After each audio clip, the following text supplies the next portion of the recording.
I'm very pleased to be here with Schiller Institute, and I want you to just know in advance that I come at this as a very patriotic American. I've risked my life hundreds of times in combat, and so I'm very patriotic, but I'm very concerned about NATO. NATO, in my view, poses a very grave threat to world peace. In fact, it is the centerpiece of the deep state. Uh, Going back in 1949, NATO was formed as a defensive alliance against the Soviet Union, which was massively powered by nuclear weapons. The Soviet Union, in response, formed the Warsaw Pact 6 years later in 1955. Many years of Cold War went on. Fortunately, there was no nuclear war or conventional war. The Cold War ended in 1991 when the Soviet Union dissolved and communism was discredited. The Warsaw Pact dissolved that same year. Now, by 1991, NATO served no practical purpose, and it should have been dissolved. It would have been a great thing for world peace had it been dissolved. The prospects for a permanent peace were very bright. The distance between Germany and Russia was over 3,000 miles, a huge buffer against any sort of an accidental missile launch or a hostile invasion one way or the other. So at that point, the prospects of a World War III were extremely remote, and this was a very fine time. Backing up just a year before that, in 1990, President George H.W. Bush and the top brass from NATO guaranteed President Gorbachev of the Soviet Union that if he would not interfere with the reunification of Germany, that NATO would not move 1 inch to the east towards Russia.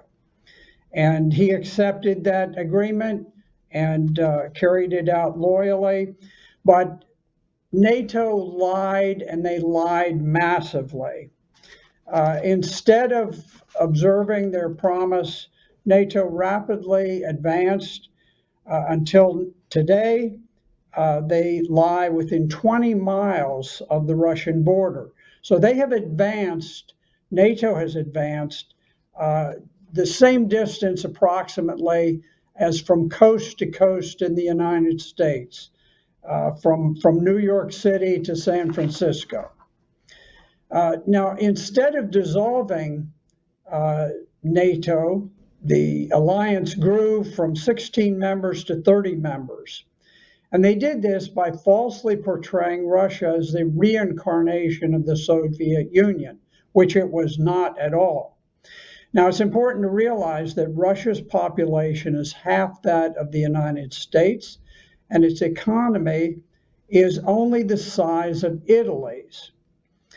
A good measure of the genuine risk from Russia is that Germany, which is the industrial powerhouse of Europe, assessed the threat of Russian invasion as so remote that they have reduced the number of tanks from 5,000 during the Cold War down to 200 today, almost nothing. Now, Donald Trump campaigned on withdrawing from NATO because it was obsolete.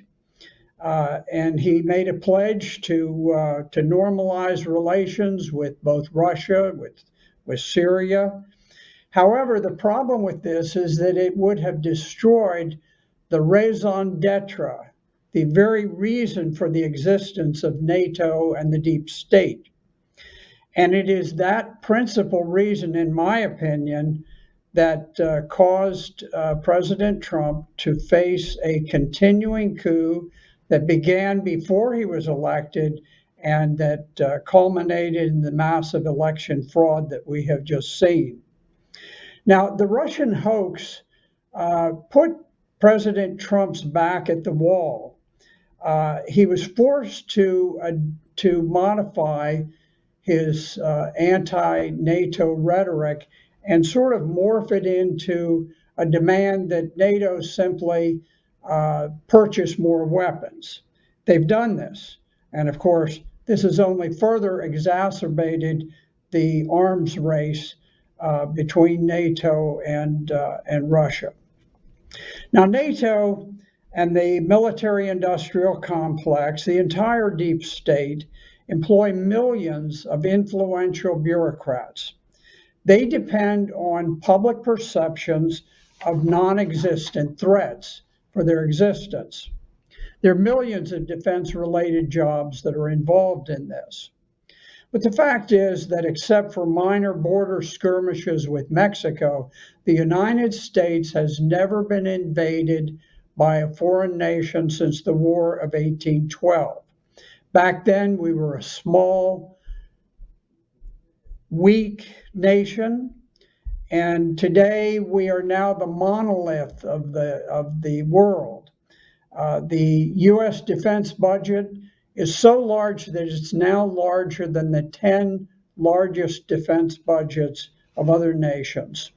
We have 3 times the budget of China, 15 times the budget of Russia, and 40 times the budget of Iran. The U.S. Navy has 3 times the naval tonnage of either Russia or China. Their navies are primitive. While we have 11 massive carrier task forces to project global power, both China and Russia have only 1 modest aircraft carrier apiece. Now, Marine troops, naval infantry, are a measure of a nation's power to invade other countries from the sea. The U.S. has 15 times as many naval troops as Russia and 8 times as many as China. So anyone who imagines that perhaps we're threatened by some sort of an invasion needs only look at the size of the U.S. Marine Corps and the size of their Marine forces and realize that that is a fantasy. With the U.S. in the lead, NATO has taken recklessly provocative actions against Russia to deliberately heighten the tensions. We repeatedly fly nuclear-capable missions directed towards the border of Russia, and just before they reach the border of Russia, they peel off and go off in their directions. But this, just in the month of August, it forced Russia to scramble jets to intercept these bombers on 27 different occasions. The provocations, both naval and by air, have become so militant and so risky that in 2019, President Putin made the decision to unveil his previously secret hypersonic nuclear weapons program. He did this not to bluster and impress the world, but he did this to ward off any possible offensive action towards Russia. He's followed that up by announcing that he's going to arm the Russian Navy and Russian submarine force with hypersonic missiles. Now, with virtually no buffer between NATO and Russia, these missiles, which cannot be intercepted, are able to reach Washington, D.C. or New York City from Russia within an hour, and for missiles that are fired by Russian submarines offshore, within several minutes, they can literally exterminate the entire population of Washington, D.C. or of New York City. This is an extraordinary danger to the American people. It's one thing we need to understand. Russia does not want war. They don't want a nuclear war, certainly.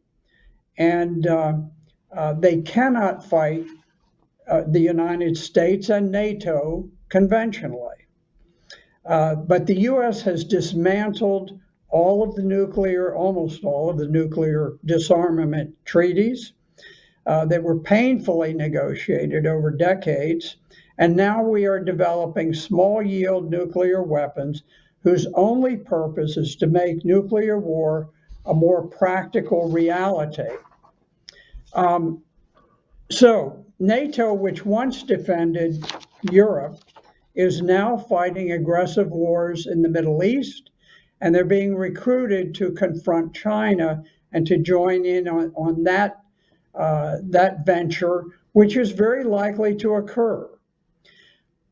Each of these expansions of NATO raise the specter of a nuclear war. If World War III breaks out, it will kill vast numbers of American citizens, and NATO will be to blame. The death toll will exceed any war that has ever been fought by many, many times. It would poison the earth with radiation. It would cause a total breakdown in trade, transportation, and food production. It possibly would end civilization altogether. Now, it's important for Americans to understand the geography of the world. The United States was blessed by having massive oceans on either coast, the Pacific, the Atlantic, that extend for many thousands of miles. So we are not threatened. No nation can invade the United States. And unless we threaten others, there is absolutely no realistic fear of war. Ordinary Americans gain nothing by the endless wars that we're fighting under the aegis of NATO and our allies. And it's important to realize that when the balloon goes up, top government officials and the global oligarchs will shelter in prepared underground cities, but the rest of us will be incinerated by their folly.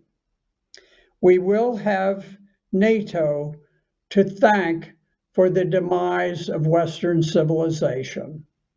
Thank you very much.